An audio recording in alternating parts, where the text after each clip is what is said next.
कैसे हैं आप लोग। आ गए हैं हम पेपर के बहुत करीब और हम अपनी मास्टर सीरीज़ के आज हैं डे 47 पे। डे 47 से पहले अगर हम बात करें तो हमने किया हुआ है डे 46 में आपको मैंने एक मॉक दिया था, है ना। आपकी अगर मैं खबर लूँ तो मैंने एक मॉक दिया था, फुल मॉक है जो आपको टेलीग्राम पे फ्री मिल रहा था, फुल मॉक। अब मुझे बताइएगा वो आपने किया है या नहीं किया है। ये पेपर आज पेपर 1 वालों के लिए होने वाली है ये वीडियो, और इसमें आज हम करने वाले हैं फुल रिवीजन।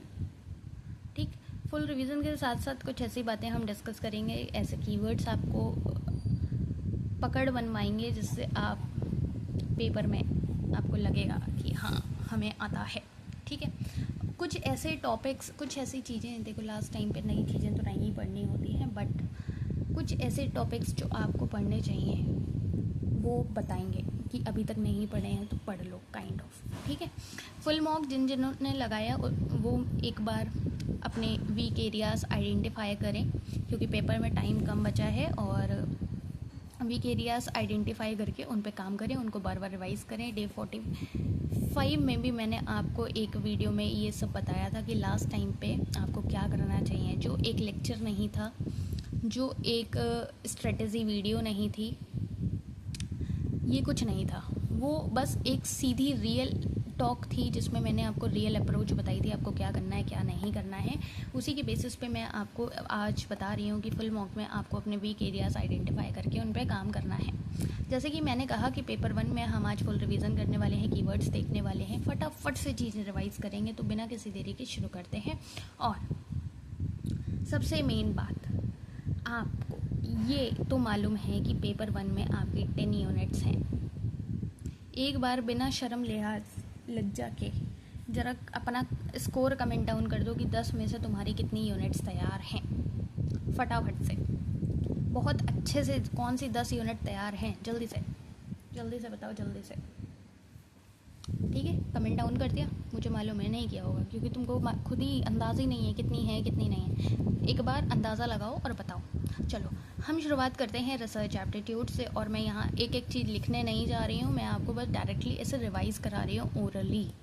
ठीक है, जैसे मैं आपको लाइव आके कराना चाहती थी बट वो पॉसिबल नहीं हो पाया है, तो मैं आपको ऐसे ओरली करा रही हूँ। तो रिसर्च एप्टीट्यूड की अगर मैं बात करूँ तो रिसर्च एप्टीट्यूड में हमको जो बहुत ज़्यादा याद रखने हैं वो याद रखने हैं रिसर्च टाइप, है ना, वेरिएबल्स, हाइपोथेसिस। मैं शॉर्ट में लिखूँगी, तुमको बस समझते जाना है। ठीक है, और सैम्पलिंग, इतने टॉपिक्स तो, और एरर, इतने टॉपिक्स तो तुमको आने ही चाहिए, है ना।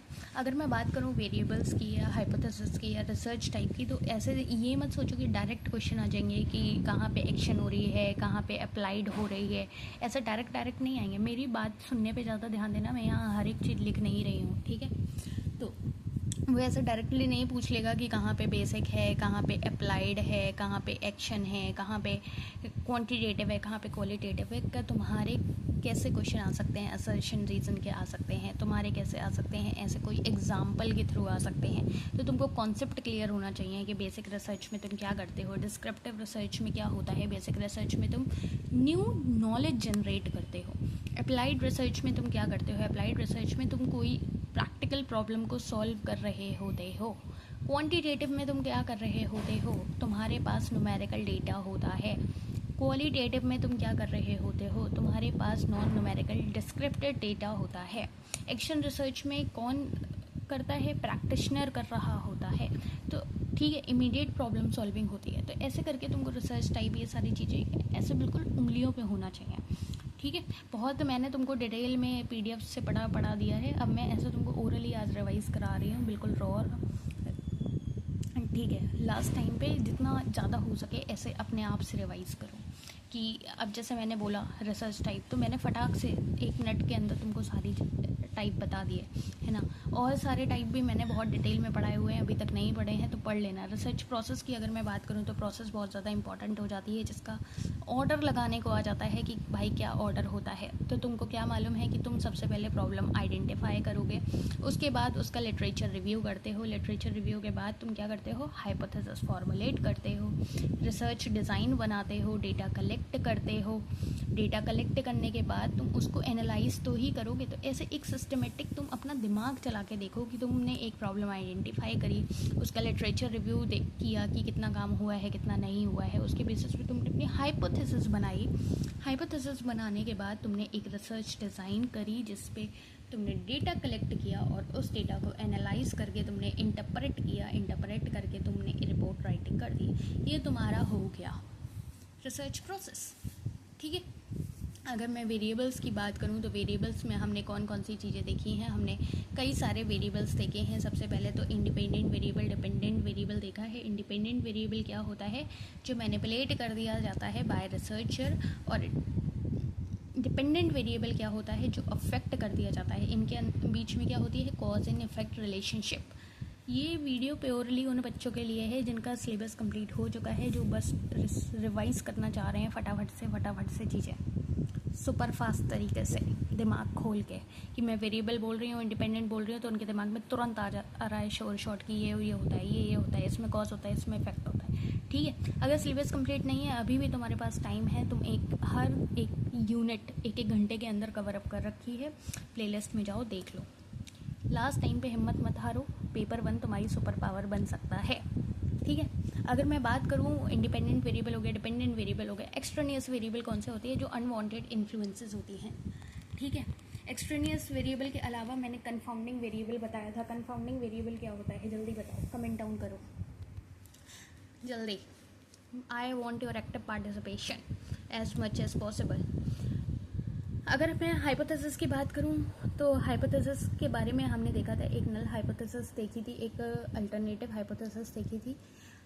अल्टरनेटिव हाइपोथेसिस को हम क्या करते हैं, जहाँ पे हमारी कोई रिलेशनशिप एग्जिस्ट कर रही होती है इंडिपेंडेंट और डिपेंडेंट वेरिएबल के बीच में, और नल हाइपोथेसिस में कोई भी रिलेशनशिप एग्जिस्ट नहीं कर रही होती है। इसको हम रिजेक्ट करते हैं और तभी हम H1 को अल्टरनेटिव हाइपोथेसिस को मानते हैं। अगर मैं बात करूं, हमने बात कर लिया वेरिएबल के टाइप्स पे, सबके प्रोसेस पे बात कर लिया, बेसिक रिसर्च एप्टीट्यूड के रिसर्च टाइप्स पे बात कर लिया। अब हम बात करने वाले हैं सैम्पलिंग टेक्निक्स पे। सैम्पलिंग टेक्निक्स की बात आती है तो हमने देखा था कि हमारे पास प्रोबेबिलिटी और नॉन प्रोबेबिलिटी सैम्पलिंग दो तरीके थे हमारे पास, है ना। प्रोबेबिलिटी सैम्पलिंग में हम सिंपल रेंडम सैम्पलिंग कर रहे थे, जिसमें कोई भी एक रेंडम सैम्पलिंग, जैसे तुम लोग पार्टीज़ में देखते हो, कोई भी एक रैंडम नंबर निकाल दिया, सिंपल रैंडम हो गया। अगर मैं लिख नहीं रही हूँ इसका मतलब ये नहीं है कि तुम लोग दिमाग नहीं लगाओगे, सिंपल रैंडम हो गया। ठीक है। सिस्टमेटिक में क्या होता है, कोई भी एक सिस्टमेटिक फॉर्म में तुमने कह दिया कि भाई ये nth नंबर निकला है ना। स्ट्रेटिफाइड में क्या होता है कि तुम स्ट्रेटा बनाते हो, है ना। क्लस्टर में क्या होता है, स्ट्रेटिफाइड और क्लस्टर में तुमको डिफरेंस मालूम होना चाहिए। ठीक है, मालूम है नहीं है, मालूम है, जल्दी से कमेंट डाउन करो। जितना मैं कह रही हूँ कमेंट डाउन करो, उतना ये समझो कि तुम्हारी प्रैक्टिस होगी। नॉन प्रोबेबिलिटी सैम्पलिंग की अगर मैं बात करूँ तो इसमें हमने देखा था on the basis of convenience, purposive, quota sampling क्या बताया था मैंने, जल्दी याद करो। स्नोबॉल सैम्पलिंग, जिसमें इंसान एक को बताता है, फिर अगले को बताता है, फिर अगले को बताता है ना, ऐसे होती है। अगर मैं रिसर्च एथिक्स की बात करूँ, इतना एथिक्स चलता है, तो वैसे ही अगर मैं एथिक्स की बात करूँ तो एथिक्स में हम देखते हैं प्लैग सबसे पहली बात आती है। तुम लोग रिसर्च पेपर भी बनाते हो या फिर डिसर्टेशन बनाते हो तो उसमें बात आती है कि भाई प्लैग नहीं होना चाहिए, है ना। अगर मैं बात करूँ टाइप्स की, तो टाइप्स भी मैंने प्लैग में पढ़ाए हुए हैं, direct music, paraphrasing, self plagiarism, ये सारे मैंने टॉपिक्स पढ़ाए हुए हैं, हर एक टॉपिक पढ़ाया है। एक होता है इन्फॉर्म्ड कंसेंट। इन्फॉर्म्ड कंसेंट मतलब तुम जिस पर्पस से जो चीज़ ले रहे हो, जिसका जो डेटा ले रहे हो उसको मालूम होना चाहिए। ये नहीं है कि तुम कुछ भी किसी का भी यूज़ कर लेते हो। पार्टिसिपेंट वॉलेंट्री पार्टिसिपेट करने चाहिए। कॉन्फिडेंशियलिटी, कि तुम किसी का भी डेटा कहीं पे भी शेयर नहीं कर सकते, तुमको एक वो सारी चीज़ें कॉन्फिडेंशियल रखनी होंगी। रिसर्च मिसकंडक्ट एक चीज़ होती है रिसर्च एथिक्स में, ज़रा फटाफट से कमेंट डाउन कर दो कि क्या होती है मिसकंडक्ट में, क्या क्या आता है, क्या क्या आता है। फैब्रिकेशन, फॉल्सिफिकेशन, ये चीज़ें, इनके अंतर मालूम है तुमको, नहीं मालूम है। सबसे ज़रूरी टॉपिक रिसर्च एप्टीट्यूड का, जिसमें बच्चों के क्वेश्चंस आते हैं और बच्चे फंस जाते हैं, वो होता है साइटेशन, जिसमें MLA फॉर्मेट आता है ना।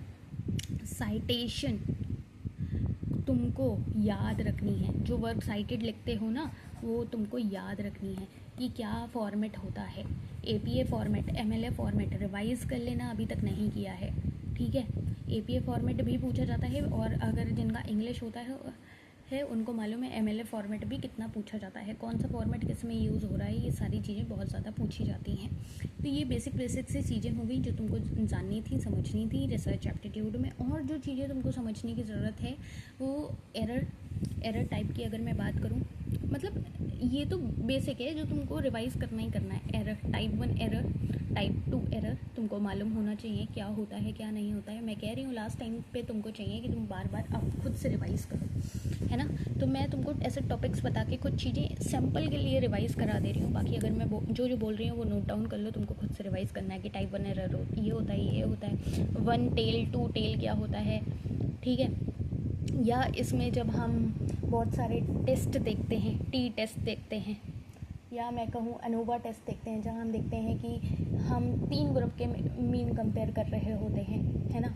एक हम पढ़ते हैं नॉमिनल, ऑर्डिनल, इंटरवल, रेशियो, जो ये चीज़ें पढ़ रहे हैं, ये ऐसे थोड़ा सा डेप्थ वाली चीज़ें होती हैं, तो इनको तुम डिटेल में पढ़ सकते हो, वीडियोस पढ़ी हुई हैं। अगर मैं बात करूँ टीचिंग एप्टीट्यूड की, तो टीचिंग एप्टीट्यूड बहुत ही बच्चों को बेसिक टॉपिक लगता है, बट इसमें ऐसी चीज़ें पूछ ली जाती हैं जो बच्चा अटक जाता है ना।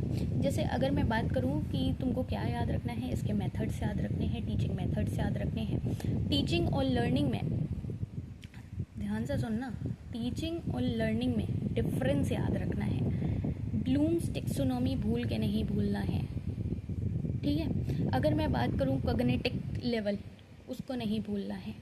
अफेक्टिव, साइकोमोटर, ये सारी चीज़ें तुमको नहीं भूलनी है। टीचिंग क्या होती है, एक पर्पसिव प्रोसेस होती है टू फैसिलिटेट लर्निंग।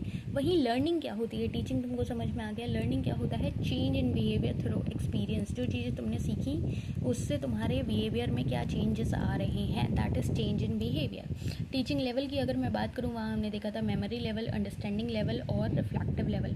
कौन सा लेवल किसने दिया है, जल्दी से बताओ। इसमें से हंट ने कौन सा लेवल प्रपोज किया है, मॉरिसन ने कौन सा किया है, जल्दी से कमेंट डाउन करो फटाफट से। आज मेरे पढ़ाने से ज़्यादा तुम लोगों का पार्टिसिपेशन ज़रूरी है। टीचिंग मेथड्स की अगर मैं बात करूं तो हमने देखे थे, एक टीचर सेंटर्ड देखा था, एक लर्नर सेंटर्ड देखा था। लर्नर सेंटर्ड में हमने देखा था कैसे teacher as a facilitator work कर रहा है। टीचिंग सेंटर्ड में बेसिक वही लेक्चर मेथड, डिमॉन्स्ट्रेशन मेथड चल रहा था। वहीं स्टूडेंट सेंटर जो था उसमें डिस्कशन भी था, प्रोजेक्ट भी था, ह्यूरिस्टिक भी था। ह्यूरिस्टिक क्या होता है, जल्दी से सोचो बताओ। ब्लूम्स टेक्सोनॉमी की अगर मैं बात कर रही हूँ, यहाँ पे मैंने बताया कि ब्लूम्स को तो भूल के भी मत भूलना। तो उसमें हमने क्या देखा था, remember, understand, apply, analyse, evaluate और क्रिएट देखा था। क्रिएट सबसे ऊपर था। वही रिवाइज्ड वाला कब था, किसने किया था, उससे पहले वाला कौन सा था, क्या था, ये सब तुमको मालूम होना चाहिए। लर्नर एक करेक्टरिस्टिक की अगर मैं बात करूं तो हमने ये देखा था कि 3 टाइप की चीज़ें हमने देखी थी। जैसे हमने देखा था कि एक इंडिविजुअल डिफरेंसेस होते हैं लोगों में, है ना। सबका IQ अलग होता है, सबका लर्निंग स्टाइल अलग होता है, सबका बैकग्राउंड अलग होता है। वहीं अगर मैं बात करूं एडल्ट और एडोलसेंट या फिर बच्चे में, तो बच्चा जो छोटा बच्चा होता है वो चीज़ें जल्दी सीख लेता है क्योंकि वो रिपीटेडली चीज़ें कर रहा होता है। एडोलसेंट में क्या होता है, कहीं ना कहीं आइडेंटिटी क्राइसिस होती है, कहीं बहुत ज़्यादा इन्फ्लुएंस होता है, तो बच्चा उन सब में उलझ जाता है।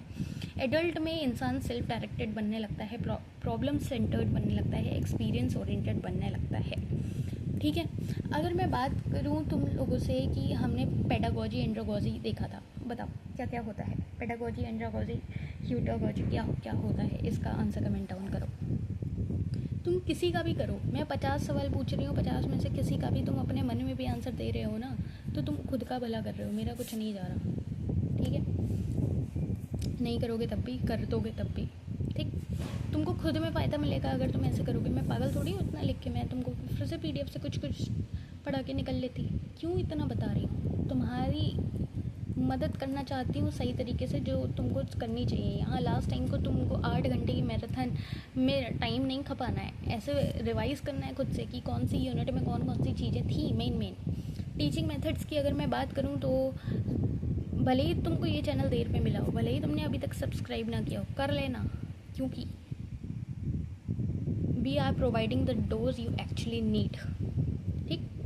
चलो बात अगर हम करें टीचिंग मेथड्स और एड्स की, तो ये बहुत ज़्यादा पूछे जाते हैं, जिसमें हमारा लेक्चर मेथड आ जाता है, डिस्कशन आ जाता है, प्रोजेक्ट आ जाता है, सेमिनार आ जाता है ना, जिसमें हम देखते हैं कि लार्ज ग्रुप में कौन सा मेथड सही है, या क्रिटिकल थिंकिंग के लिए कौन सा मेथड ठीक है, या प्रॉब्लम सॉल्विंग के लिए कौन सा मेथड ठीक है। तो वैसे करके तुमको या समझ के रखना है, कॉन्सेप्ट समझ के रखना है। एवेल्युएशन में मैं बताती थक गई कि फॉर्मेटिव और समेटिव इवेल्युएशन भूल के भी मत भूलना, क्योंकि फॉर्मेटिव में क्या हो रहा था, on going continuous during teaching हो रहा था, जो मैं बीच बीच में तुम लोगों से सवाल पूछ ले रही हूँ वो। समेटिव क्या है कि at the end of the course जो तुम लोगों का होता है वो।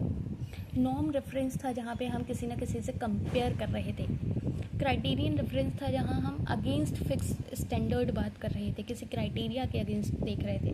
CBCS जो अभी है, choice based credit system, grading system, CGPA, इन सब के बारे में तुमको मालूम होना चाहिए। अभी तक जो तुम्हारे वीक पॉइंट्स हैं उनको अलग लिखो और उनको रिवाइज करो।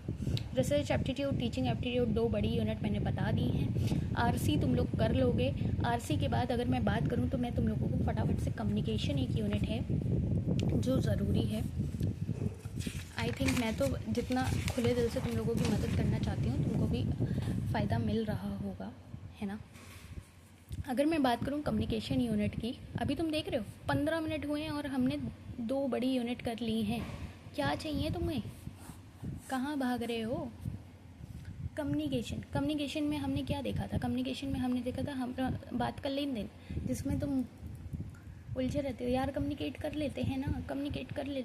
तो कम्युनिकेट में हमने देखा था एक कॉन्सेप्ट नॉइस का। हमने बहुत सारे मॉडल्स देखे थे। अगर मैं मॉडल्स की बात करूँ ना, देखो तुम लोगों के लिए बनाई तो मैंने बहुत सारी चीज़ें थी। अगर मैं तुमको दिखाऊँ एक बार, रुको जरा 1 मिनट। बहुत सारी चीज़ों का मतलब है, मैंने दिखाती हूँ। कम्युनिकेशन देखो, फटाफट से इसे दिखा देते हैं। कम्युनिकेशन में हमने देखा था, देखो कम्युनिकेशन में हमने देखा था कि कम्युनिकेशन ये लैटिन वर्ड से आया है, कम्युनिकेयर मतलब टू शेयर। एजेंसी पेयर्स हमने बात कर रहे हैं, जहाँ पे 2 टर्न होता है, मतलब एक इनिशिएशन होता है, एक रेस्पॉन्स होता है ना। अगर मैं बात करूँ तुम लोगों से कि फंक्शंस क्या क्या होते हैं कम्युनिकेशन के, तो इमोटिव होते हैं, डायरेक्शनल होता है, फेटिक होता है। जहाँ फेटिक क्या होता है, जहाँ पे तुम डबल चेक कर रहे होते हो कि हेलो आवाज़ आ रही है, हेलो सुनाई दे रहा है, अब वो ठीक है। अगर मैं बात करूँ 2 टर्म्स जो तुमको हो सकता है तुमने पढ़े हो पर मतलब नहीं रह जाए, तो वो पेट्रोग्लिफ और सिनेफॉर्म है, जो अर्लीस्ट नोन राइटिंग सिस्टम है। वहीं अगर मैं बात करूँ एलेक्स फिक्स की, तो एलेक्स फिक्स ने ना 3 मॉडल दिए थे, लीनियर, इंटरैक्टिव और ट्रांजैक्शन। ये 3 मॉडल बहुत ही इंपॉर्टेंट हैं, इनके अंदर बहुत सारे बात हैं। वहीं एक मेरेवियन कम्युनिकेशन की बात की थी मैंने, जिसमें मैंने तुमको पहले भी बताया था कि किसका कितना रोल होता है। 3 B's होते हैं, वर्बल, वोकल, विजुअल, जिसमें 7% वर्ड्स का रोल होता है, 38% टोन का रोल होता है और 55% बॉडी लैंग्वेज का रोल होता है। अटेंशन फैक्टर क्या होता है टीचिंग में, सीइंग, हियरिंग, स्मेल, टच, ठीक है। ये ऐसी चीज़ें जो तुम्हारे लिए हम बनाए हैं, क्यों बनाए, इसीलिए बनाए हैं ना कि तुमको काम मिल पाए। ये देखो एलेक्स ने जो ये 3 मॉडल दिए थे, लीनियर मॉडल, इंटरैक्टिव मॉडल और ट्रांजैक्शनल मॉडल, इसमें हमने देखा था Aristotle model, Lasswell model, Shannon Weaver model और SRM बर्लो SMCR मॉडल, ठीक है। अगर मैं बात करूँ who says what in which channel to whom with what effect, ये लेसवेल मॉडल, ये तो अभी जल्दी में ही पूछा गया है, तो ये तुमको मालूम होने चाहिए। एरिस्टोटल मॉडल, जिसमें हमने देखा था लीनियर मॉडल है, नॉइस का कॉन्सेप्ट किस में आया है, शैनन वीवर में। तुम केवल नॉइस के कॉन्सेप्ट में अटके रहते हो, इसमें तुम एंट्रोपी भूल जाते हो कि एंट्रोपी क्या होता है ना। ये सब मैंने पढ़ाया है, डिटेल में पढ़ना है पढ़ लो अभी भी। रिडंडेंसी भूल जाते हो क्या होता है, चैनल कैपेसिटी क्या होता है, फीडबैक क्या होता है, ये सब तुमको मालूम होना चाहिए। ये देख रहे हो कितना इन्फॉर्मेटिव चीज़ें हैं ये। अगर मैं इंटरैक्टिव की बात करूँ तो इसमें तुम्हारा कैट्स मॉडल, जिसमें गेट कीपर वाली थिंग आ जाती है ना। अगर मैं बात करूँ तुम्हारा वेस्टले मैकलन मॉडल, तो ये इम्पॉर्टेंट है, इसको पढ़ लेना अगर अभी तक नहीं पढ़ा है। ये तुम्हारा एक मेटा मॉडल है जो सबसे लास्ट में आया है 1999 में। ये तीनों मॉडल में नहीं है, ना लीनियर है, ना इंटरैक्टिव है, ना ट्रांजैक्शनल है। ये एक मेटा मॉडल है जो एक बेटर अप्रोच रख रहा है। वहीं जो बर्नलेंट्स मॉडल है, ट्रांजैक्शनल मॉडल, ये बहुत इंपॉर्टेंट है। इसमें तुम्हारा स्पीच एक्ट आता है। स्पीच एक्ट तुमने नहीं पढ़ा है तो पढ़ लो भैया। वहीं अगर मैं बात करूँ मास मीडिया थ्योरीज़ की, देखो कम्युनिकेशन मॉडल हर कोई पढ़ के चला जाता है, लेकिन मास मीडिया थ्योरीज़ छोड़ देता है। यहाँ बुलेट थ्योरी की बात होती है, जहाँ तुम्हारा डायरेक्ट इन्फ्लुएंस होता है मीडिया का पैसिव ऑडियंस पे। ऑडियंस मैनिपुलेट हो जाती है मीडिया के मैसेजेस से, है ना। साइकोलॉजिकल या इंडिविजुअल डिफरेंस थ्योरी की बात करूँ, देखो मैं कम टाइम में तुमको इतनी चीज़ें बता दूँगी कि तुमको बैठ के समझना पड़ेगा कि हाँ भाई तो ये चीज़ें हैं, सुनो ध्यान से, ठीक है। अगर मैं बात करूँ तुमसे, ये सारे एजेंडा सेटिंग थ्योरी तुम पढ़ते ही हो, ग्रेटिफिकेशन थ्योरी तुम पढ़ते ही हो, डिपेंडेंसी थ्योरी मैंने पढ़ाई हुई है, एक येलो जर्नलिज्म तुमने पढ़ा ही हुआ है, जाना ही हुआ है, गेट कीपर्स तुमको मालूम ही है ना। ऐसे करके जब मैं बोल रही हूँ तो तुमको मालूम होना चाहिए कि इसका मतलब क्या होता है। अगर नहीं मालूम है तो वो नाम नोट डाउन कर दो, क्योंकि हम बिल्कुल डे 47 पे हैं बेटा। हम अभी तक तुमको पढ़ा रहे थे, रिवाइज़ करा रहे थे बहुत इज्जत से। आज हम तुमको सिर्फ अगर नाम बता रहे हैं, तुमको नहीं आ रहा है तो डोंट एक्सपेक्ट कि उसकी डिटेलिंग मिलेगी। तुमको क्या करना है, उसका नाम नोट करना है, कुछ ऐसे पॉइंटर्स बना लेने हैं कि ये पढ़ना है, और उसको पढ़ के खुद से अच्छा करना है। और यहाँ आके कमेंट डाउन करना है कि हाँ हमने ये चीज़ कर ली, ठीक है, हाँ हमारा ये अच्छा हो गया। और एक बार तो ईमानदारी से बताना है कि 10 में से 10 कितनी यूनिट तुम्हारी ईमानदारी से तैयार हैं, ठीक है। टाइप ऑफ कम्युनिकेशन हमने verbal, non verbal, formal, informal देखा था। ये बच्चों वाली चीज़ें तुमको आती हैं। कम्युनिकेशन के कुछ बैरियर हमने देखे थे। फिज़िकल में हमने देखा था जो नॉइज़ हो रहा है डिस्टेंस की वजह से, या फिर कोई भी शोर शराबा, वो फिज़िकल हो गया। सिमेंटिक में हमने लैंग्वेज रिलेटेड देखा था, साइकोलॉजिकल में इमोशंस रिलेटेड देखा था, ऑर्गेनाइजेशनल में स्ट्रक्चर रिलेटेड देखा था, और कल्चरल में डिफरेंट कल्चर डिफरेंसेस, नॉर्म और वैल्यू डिफरेंसेस में देखा था। क्लासरूम कम्युनिकेशन एक इम्पॉर्टेंट टॉपिक है। क्लासरूम कम्युनिकेशन में अगर मैं बात करूं तो इसमें इफ़ेक्टिव टीचिंग का बहुत इंपॉर्टेंट कॉन्सेप्ट है, लिसनिंग स्किल्स का इम्पॉर्टेंट कॉन्सेप्ट है, और फीडबैक ज़रूरी है, जो मैं तुम लोगों से भी मांगती रहती हूँ कि बताओ कितने याद हैं, पर तुमको नहीं देना होता है, नहीं बतानी होती हैं चीज़ें। कम्युनिकेशन टेक्नोलॉजी की कौन कौन से ऑडियो विजुअल एड्स यूज़ करते हैं क्लासरूम कम्युनिकेशन को इफ़ेक्टिव बनाने में, वो सारी चीज़ें। मास कम्युनिकेशन की अगर मैं बात करूँ तो मास कम्युनिकेशन में हमने जैसे अभी तुमको थ्योरीज़ बताई, वैसे ही तुमको टाइप्स पढ़ने हैं, इनके टाइप्स के साथ फंक्शंस पढ़ने हैं अगर अभी तक नहीं पढ़े हैं, इफ़ेक्ट्स पढ़ने हैं। इतनी चीज़ें पढ़नी है तुम्हें कि पब्लिक ओपिनियन फॉर्मेशन कैसे होती है, एजुकेशन क्या होती है, एंटरटेनमेंट, ये सब मास कम्युनिकेशन कैसे इवॉल्व करता है, ये सारी चीज़ें तुमको पढ़नी है। जितने मॉडल्स हैं, मॉडल्स पे निगाह रखनी है, ठीक है। कम्युनिकेशन यूनिट से भी तुम तैयार हो। लॉजिकल रीजनिंग एक मैंने वीडियो बनाई थी, DI से डरना नहीं है, वो जिसने नहीं देखी हो वो देख लेना। DI हो गया, लॉजिकल रीजनिंग हो गया, RC हो गया, ये 3 यूनिट तो तुम लोग कर लोगे। अभी तक जो मैंने वन शॉट डाले हैं वही काफ़ी हैं। सारी अप्रोच, सारी चीज़ें उसमें बताई हुई हैं। फेलिसी पढ़ लेना, फेलिसीज़ इंपॉर्टेंट है अगर अभी तक नहीं पढ़ी हो। कौन सी कहाँ पे क्या क्या फेलिसीज़ होती हैं, क्या क्या टाइप्स की होती हैं।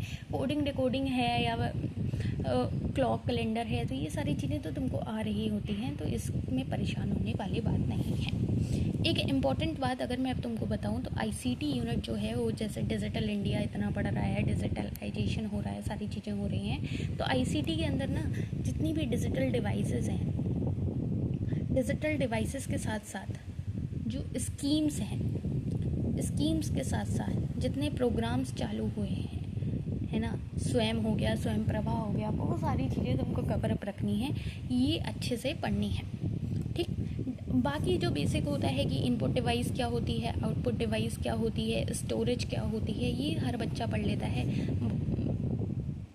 ऑपरेटिंग सिस्टम क्या होता है, सिस्टम सॉफ्टवेयर क्या होता है, एप्लीकेशन सॉफ्टवेयर क्या होता है, तो ये बेसिक चीज़ें हैं, पढ़ लेना। अगर अभी तक नहीं पढ़ा है, लेक्चर देख लो, पढ़ लो, समझ जाओगे। प्रोग्रामिंग लैंग्वेज पढ़ लेना, क्योंकि प्रोग्रामिंग लैंग्वेज से क्वेश्चंस बन रहे हैं और बनते हैं।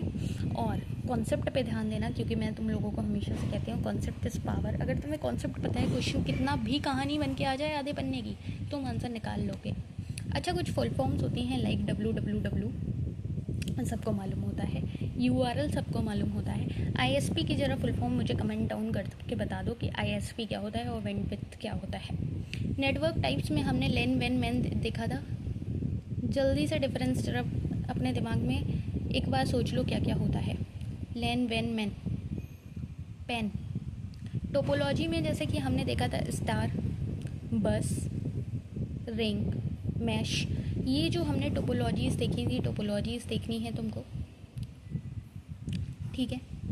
थ्रेट्स देखने हैं, साइबर थ्रेट्स देखने हैं, अभी जो हाल चल रहा है देश दुनिया का, तुमको साइबर थ्रेट्स देख के जाने हैं, है ना, कि वायरस क्या कैसे होता है, वायरस क्या करता है, वॉर्म क्या करता है, ट्रोजन क्या होता है, स्पाईवेयर क्या होता है, रैंसमवेयर क्या होता है, फिशिंग क्या होता है। तो ये ऐसी चीज़ें हैं ना कि तुमको मालूम होनी चाहिए। जैसे अगर मैं कह रही हूँ ट्रोजन क्या होता है या फिशिंग क्या होता है, कि तो तुमको मालूम होना चाहिए कि फिशिंग की बात हो रही है, ईमेल रिलेटेड है, वॉर्म की बात हो रही है, ये बिना होस्ट फाइल के फैल जाता है, वायरस की बात होती है, ये सेल्फ रेप्लिकेट करता है। ऐसे करके चीज़ें तुमको मालूम होनी चाहिए। इनके लिए प्रोटेक्शन क्या क्या होती है, एंटीवायरस क्या होता है, वीपीएन क्या होता है, ऑथेंटिकेशन क्या होता है, ये चीज़ें तुमको, इंक्रिप्शन क्या होता है, याद रखोगे, ठीक है। जैसे कि मैं कह रही थी, प्रोग्राम हैं, डिजिटल डिवाइसेस हैं, स्कीम्स हैं, इनिशिएटिव्स हैं, ये तुमको याद रखना है। स्वयं हो गया, जिन बच्चों को लग रहा है तैयारी बहुत अच्छी लग रही है, चल रही है, ज़रा फटाफट से कमेंट डाउन करें स्वयं की फुल फॉर्म, NPTEL की फुल फॉर्म। NPTEL की फुल फॉर्म क्या होती है, स्वयं की फुल फॉर्म क्या होती है। मैं सिर्फ ओपन ऑनलाइन कोर्सेज में मैंने आपको चीज़ें बताई थी कि कौन कौन से कोर्सेज होते हैं, क्या क्या होता है। इनफ्लिपनेट की ज़रा मेरे को बता दो फुल फॉर्म। काइंड ऑफ तुम लोगों का टेस्ट ही चल रहा है, क्योंकि मॉक टेस्ट तो तुम दे नहीं रहे हो, पूरा पूरा मॉक टेस्ट हम तुमको दे रहे हैं फ्री में, पर नहीं देना है। ई शोध सिंधु में क्या क्या होता है, शोध गंगा में क्या क्या होता है, NDL क्या है, नेशनल डिजिटल लाइब्रेरी, विद्वान क्या है, बताओ। जब मैं बोल रही हूँ जो चीज़ें नहीं आ रही है वो साइड में नोट डाउन कर लो कि हाँ ये चीज़ें हैं, मुझे ये पढ़नी है। LMS क्या होता है, LMS OER क्या होता है, ब्लेंडेड लर्निंग क्या होती है, एक कॉन्सेप्ट आता है फ्लिप्ड क्लासरूम क्या होता है। अब मैं बोल रही हूँ फ्लिप्ड क्लासरूम, जिन बच्चों को मालूम है उनके दिमाग में रिवाइंड होना चाहिए कि ये होता है ना। आखिरी टाइम तक तुम सेम चीज़ें पढ़े जा रहे हो, अपने आप को टेस्ट नहीं कर रहे हो, तो सारी चीज़ें बेकार हैं। अब मैं तुम्हारी सारी यूनिट्स कराने के बाद, ठीक है, अभी हायर एजुकेशन बचा है, उससे पहले तुम लोगों की एक जिसमें तुम लोगों के डर रहता है वो करा दूँ जरा, PDE, public development and environment. इसमें तुमको क्या करना है, इसमें तुमको बेसिक चीज़ें जो हैं, तुम्हारा अवॉइटिक है, बायोटिक है, फूड बैब है ना, या पॉल्यूशन टाइप हैं जिनमें तुमको मालूम है कि एयर है, वाटर है, सॉइल है, नॉइस है, तो उनके बारे में तो जानना ही जानना है, ठीक है। नॉइस में जैसे तुम्हें पता होना चाहिए कि पब्लिक में कितने हर्ट्ज़ तक आवाज़ रहनी है ना, प्राइवेट में कितनी रहनी है, सोसाइटी में कितनी रह सकती है, तो ये चीज़ें तो तुमको बेसिक मालूम ही होती हैं। ग्लोबल वार्मिंग, तुमको इससे डरना नहीं है, तुमको ये आधी चीज़ें मालूम है। अभी मैं मेन चीज़ें बता रही हूँ ना, SDGs तुमको पढ़ लेने हैं, है ना, जितने भी प्रोटोकॉल्स टाइप हैं, है ना, वो पढ़ लेना है। उसके बाद ग्लोबल वार्मिंग बचपन से पढ़ते आ रहे हो, देखते आ रहे हो कैसे बढ़ रही है, ग्रीन हाउस गैसेस तुम पढ़ते आ रहे हो, ओजोन डिप्लेशन पढ़ते आ रहे हो, एसिड रेन तुमने जाने कब से 6th क्लास से तो पढ़ा ही होता है होश में आके, कि SO2 और NO2 के साथ वाटर मिलके क्या बनाता है, एसिड रेन बना देता है, H2SO4 HNO3, है ना। जितने भी एग्रीमेंट्स होते हैं, है ना, एग्रीमेंट प्रोटोकॉल जो होते हैं, लाइक क्योटो प्रोटोकॉल अगर मैं बोल रही हूँ तो तुमको तुरंत याद आना चाहिए, green house gas emission reduce करने के लिए होता है। पेरिस एग्रीमेंट की अगर मैं बात कर रही हूँ तो ग्लोबल वार्मिंग 2 डिग्री सेल्सियस तुमको याद आ जाना चाहिए। मॉन्ट्रियल प्रोटोकॉल की अगर मैं बात कर रही हूँ तो तुमको याद आ जाना चाहिए ओजोन डिप्लीटिंग सर्फेसेस के लिए, है ना। तो ऐसे करके तुम्हें इसका ईयर भी याद होना चाहिए। जिनकी तैयारी चल रही है जरा एक बार ईयर कमेंट डाउन करो। तुम अगर कमेंट डाउन करोगे तो तुम्हारे हाथ भले ही थकेंगे, लेकिन तुमको याद, खुद पे एक बार गर्व फील होगा कि तुमको याद है। इसकी क्रोनो लगाने को आ जाती है कि कौन सा पहले कौन सा बाद में, इंक्रीजिंग ऑर्डर में लगा दो, डिक्रीजिंग ऑर्डर में लगा दो। रियो अर्थ समिट, रामसर कन्वेंशन, ये जो 17 SDGs हैं, 17 में क्वालिटी एजुकेशन कौन से नंबर पे आ रहा है, या क्लाइमेट एक्शन कौन से नंबर पे आ रहा है, लाइव लो वाटर कौन से नंबर पे आ रहा है, क्लीन एनर्जी कौन से नंबर पे आ रहा है। ऐसे करके तुमको बिल्कुल उंगली पे होंगे, तभी बेटा देखो तुम एक और बच्चों से अलग पार कर पा रहे होगे, वरना तुम्हें भी मालूम है कि मैराथन तो सब देख रहे हैं, दुनिया देख रही है। लास्ट टाइम पे भी अगर मैं आधे घंटे के अंदर तुम्हारे सारे यूनिट्स करा दे रही हूँ, तो रिवाइज करा रही हूँ बिल्कुल तुम्हारे साथ बैठ के, तो तुम देख सकते हो कि तुम्हारे लिए रियल क्या है। वैसे दिखावी चीज़ें तो आजकल सबको ज़्यादा रियल लगती हैं। मैं क्यों हाथ यहाँ ऐसे कर रही हूँ बैठ के, क्योंकि मैं तुमको जेन्युइनली चीज़ें सही तरीके से बताना चाहती हूँ, है ना। नेचुरल डिज़ास्टर्स जैसे कि तुमने देखे, earthquake, tsunami, cyclone, flood, drought, landslide, ये क्या क्या होते हैं, इसमें क्या क्या हो जाता है, कौन से इक्विपमेंट यूज़ होते हैं, है ना। ये चीज़ें तुमको मालूम होनी चाहिए। साइक्लोन में कहाँ पे लो प्रेशर सिस्टम होता है, आई ऑफ स्टॉर्म को क्या कहते हैं, है ना। डिज़ास्टर मैनेजमेंट का साइकिल क्या होता है, क्या होता है साइकिल, हमने पढ़ा था ना, हमने तुमको पढ़ाया है ना कि प्रिवेंशन करते हैं, मिटिगेशन करते हैं, प्रिपरेडनेस, रिस्पॉन्स, रिकवरी, ये हम पढ़ाए हुए हैं। इन्वायरमेंटल एक्ट्स हम तुमको पढ़ाए हुए हैं, हमने बताया था ना, वाटर एक्ट, एयर एक्ट, ये सारे एक्ट तुम जल्दी से ईयर याद करो। वाटर एक्ट कब आया है, 1974 में। एयर एक्ट कब आया है, 1981 में। इन्वायरमेंट प्रोटेक्शन एक्ट कब आया है, 1986 में। वाइल्ड लाइफ प्रोटेक्शन एक्ट कब आया है, 1972 में। फॉरेस्ट कंजर्वेशन एक्ट कब आया है, 1980 में। बायोलॉजिकल डाइवर्सिटी एक्ट कब आया है, 2002 में। ऐसे करके तुम रिवाइज़ करो फटाफट से। एनर्जी सोर्सेज की अगर मैं बात करूँ, एनर्जी सोर्सेज में हम देखते हैं रिन्यूएबल, नॉन रिन्यूएबल। कोल रिन्यूएबल है, नॉन रिन्यूएबल है, बताओ। यूरेनियम रिन्यूएबल है, नॉन रिन्यूएबल है। कुछ बच्चे ऐसे भी होंगे जिनको अभी इनका मतलब भी डिफ्रेंशिएट नहीं कर पा रहे होंगे। करो बेटा करो, आखिरी टाइम है, कर लो मेहनत, ज़िंदगी भर खुश रहोगे।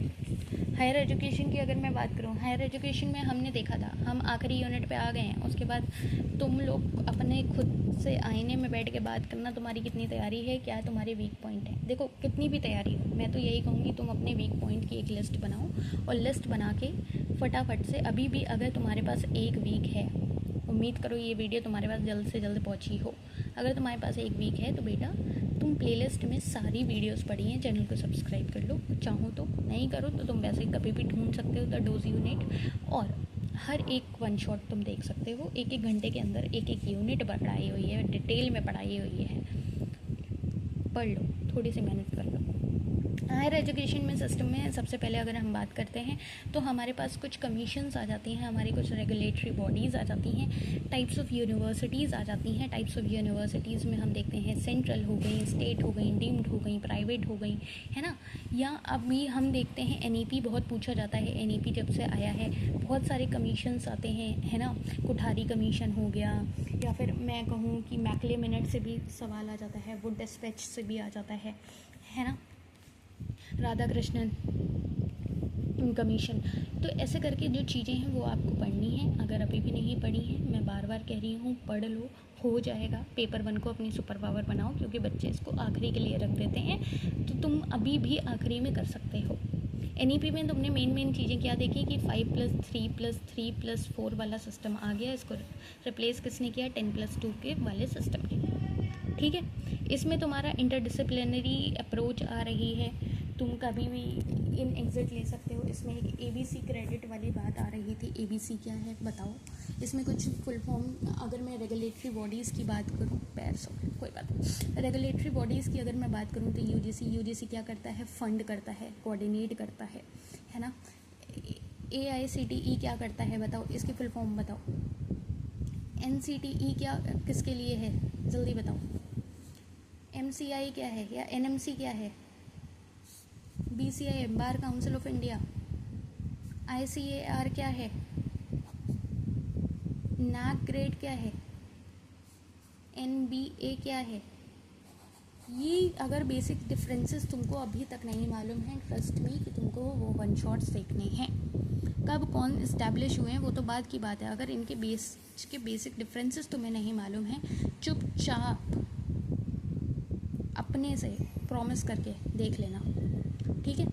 बाकी अगर मैं बात करूँ कि कमीशंस मैंने तुमको बता ही दिए, कोठारी कमीशन हो गया, यशपाल कमीशन हो गया, या वुड डिस्पैच वगैरह, जो जितनी चीज़ें वो मैंने सारी बता दी। और आई होप कि तुमको आज की चीज़ें समझ आई होंगी, और आई कैन प्राउडली से कि तुम कर लोगे। ठीक है, मेरी तरफ से तुम्हारे लिए बेस्ट विशेस हैं। जो चीज़ें नहीं आ रही हैं, जो चीज़ें नहीं समझ में आ रही हैं, अभी भी लास्ट टाइम में लग रहा है कि ये बता दो आप, ये मेरे को इजी वे में समझा दो, मैं शॉर्ट्स बना के समझा दूँगी। ठीक है, बट तुमको अपनी बात कहनी है, रखनी है, बतानी है, वरना मेरे को कैसे पता लगेगा, है ना। तो ये एक फुल रिवीजन हमारा था हमारी सारी यूनिट्स का। अभी भी तुम एक बार अंदाज़ा लगा के बताओ 10 में से तुम्हारी कितनी यूनिट्स तैयार हैं। टेलीग्राम ग्रुप को ज्वाइन कर लो, जो भी मॉक टेस्ट दे रहे हैं वो लगा लो। अभी डे 49 में हम एक मॉक टेस्ट देंगे, और डे 48 में हम तुमको एक मॉक ड्रिल टाइप कराएंगे, मतलब वो तुम्हारे लिए स्पेशली प्लान किया हुआ है, वो भी तुमको कराना है। तो इस मास्टर सीरीज़ का हमारा एंड हो रहा है, हम डे 47 को सक्सेसफुली कर ही रहे हैं। तो आई होप कि तुमको चीज़ें समझ आ रही होंगी, तुम कर रहे होगे और तुम कर लोगे, है ना। तुम बस खुद में ठान लो। 10 यूनिट्स हैं भाई, तुम एक बार प्लेलिस्ट खोल के बैठो, देखो कितने घंटे का कंटेंट है, तुम कर लोगे। ठीक है, चलो आज के लिए इतना ही, और मिलते हैं आपसे कल। तब तक अपनी दिक्कत समस्या परेशानी बताते रहना, जो जो चीज़ें मैंने बोली हैं वो करके देखना, जितना एक्टिव पार्टिसिपेशन तुम्हारा हो सकता है उतना दिखाओ। लास्ट टाइम में तुम्हारे लिए बहुत बेनिफिशियल चीज़ें हो सकती हैं। और देखो, एआई हर जगह है, कंटेंट हर जगह है, बट उसके बावजूद भी अगर कोई तुम्हें इतना कोई रियलिस्टिक वे में चीज़ें अगर हम बता रहे हैं, तो सोच लो कि तुम्हारा भला ही है ना। अगर मैं तुमसे कहूँ कि अभी तुम जाके क्या करोगे, तो अभी तुमको तुरंत जाके क्या करना है, तुमको गहरी सांस लेनी है, डीप ब्रेथ्स लेनी है, कुछ नहीं तो 10 डीप ब्रेथ्स लेनी है, पानी पीना है, मन में अच्छा सोचना है, ग्रेटिट्यूड करना है भगवान जी का, थैंक यू भगवान जी। उनका ग्रेटिट्यूड करने के बाद तुमको एक ऊर्जा मिलेगी, और तुमको लगेगा कि तुम हाँ सच में कर लोगे। और कर लोगे के बाद तुमको अपना सिलेबस उठाना है, उन 10 यूनिट्स में से देखना है कि कौन सी 10 यूनिट्स तुम हाँ सच में परफेक्टली कर पा रहे हो। भले ही तुम एक कर पा रहे हो, बट इंसानियत से आके कमेंट डाउन करोगे यहाँ पे इस वीडियो पे आके कि आज इस डेट को मैं 1 यूनिट कर पा रहा हूँ, या 5 यूनिट कर पा रहा हूँ, या 7 यूनिट कर पा रहा हूँ, या कर पा रही हूँ। ठीक है, और फिर अपने एक वीक एरियाज़ की लिस्ट बनाओगे कि ये मेरे टॉपिक वीक हैं, ये मेरी चीज़ें करनी है मुझे।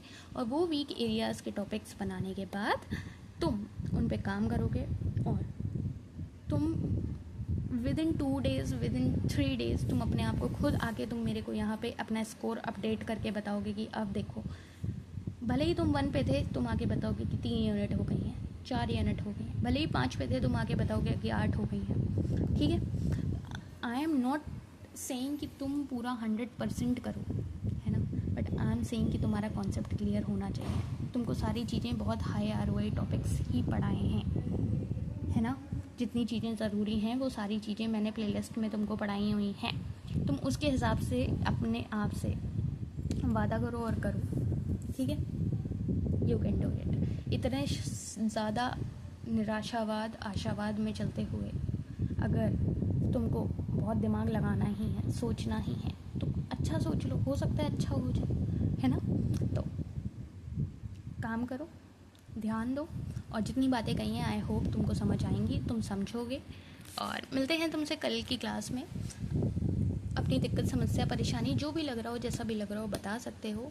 कभी भी देरी नहीं होती है, कभी भी दुनिया में कोई चीज़ इतनी ख़राब नहीं होती है कि तुम उसको सही ना कर पाओ। ये किताबी ज्ञान नहीं है, ये किताबी मोटिवेशनल लाइंस नहीं है, ये सच में जी हुई समझी हुई वो चीज़ें हैं जो तुमको एक बेहतर इंसान बना सकती हैं, तुम्हें तुम्हारी चीज़ों तक पहुंचा सकती हैं। ठीक है, तुम खुद ही संभाल सकते हो। अभी कुछ दिन के लिए लोगों को साइड कर दो, चीज़ों को साइड कर दो, क्योंकि तुम खुद को संभाल सकते हो। ठीक है, मैं इतना ज्ञान देती नहीं हूँ, इतनी बातें करती नहीं हूँ, मैं काम से काम रखती हूँ, पढ़ाना चाहती हूँ, पढ़ाती हूँ, बट आज इतना दिल में आया, अभी ये जो 50 दिन का हमने एक सफ़र तय किया था वो कंप्लीट होने जा रहा है। तो मैं बहुत ही खुशी के साथ तुमको मुबारकबाद देना चाहती हूँ कि हाँ, तुम सच में तारीफ़ सुनने लायक हो। ठीक है, अगर तुम यहाँ तक आए हो, है ना। चलो, मिलते हैं कल की क्लास में। अपना कमेंट ज़रूर करना, ज़रूर बताना क्या कितना हुआ है नहीं हुआ है। और मेरे इतना बार बोलने के बाद अगर तुम नहीं कर रहे हो तो फिर तुम्हारा कुछ नहीं हो सकता। ठीक है, कुछ नहीं हो सकता का मतलब देखो, हर किसी का अपना अपना चीज़ें हो जाती हैं, बट इससे ज़्यादा कोई इंसान क्या ही कहेगा, है ना। So it depends on you कि तुमको क्या चीज़ें बेहतर लगती हैं, क्या नहीं लगती हैं खुद के लिए। चलो, आज ज़्यादा हो गया बट कोई नहीं। ये 40 मिनट में हमने जितनी ये सारी चीज़ें कवर अप की हैं, ये तुमको काफ़ी हद तक फ़ायदा करेंगी। ठीक है, चलो।